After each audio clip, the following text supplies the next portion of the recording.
One thing that gets you out of flow is criticism or self-criticism. Whenever you're performing a task and you can't get something right, and you start having this inner chat with yourself, oh my God, I'm so stupid. Why can't I get it right? Okay. What happens?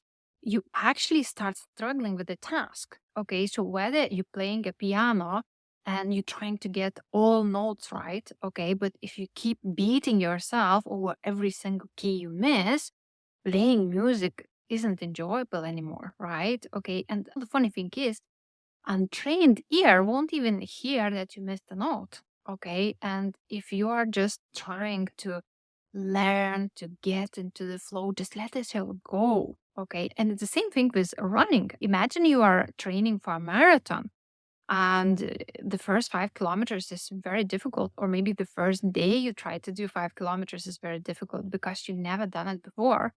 Like you're out of breath, it's difficult, and then you can feel your legs and you're having this negative chatter, right?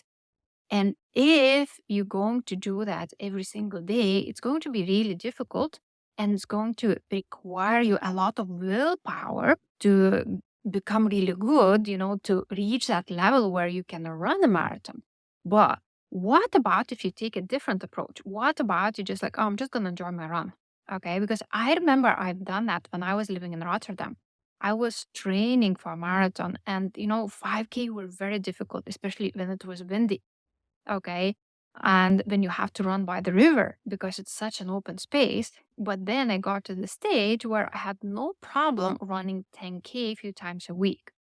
Now, I never ended up running a marathon because my life circumstances changed and I had to leave Netherlands. Okay, I came back to Ireland. But that experience taught me something. Okay, more I enjoy what I do, easier I can get good at that.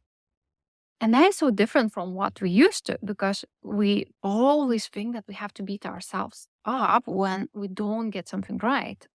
And maybe we were growing up in an environment, for instance, when I went to school in Eastern Europe, teachers were very harsh and they used to tell, you're an idiot. And it was just like post-Soviet Union thing, okay? Because why can't you get it right? This is how it's supposed to be. So it was a totally different environment. And if you grew up like that, chances are you have a lot of self-criticism within you. Okay. And you might even be criticizing people that work for you. Okay. But remember, flow state is the state that increases your productivity up to 400%. Okay.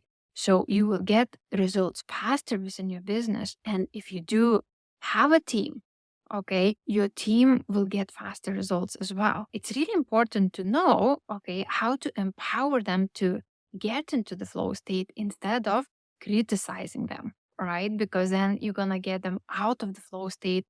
And of course, tasks will be done in time. I learned about this criticism thing when I was reading the Flow State book by Frederick Dodson, who loved playing tennis.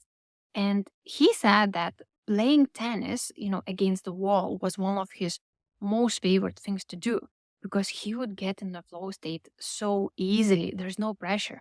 But every time he would step into the place where he has to play a match and there is an audience, he would feel under pressure and getting into flow state would be more difficult.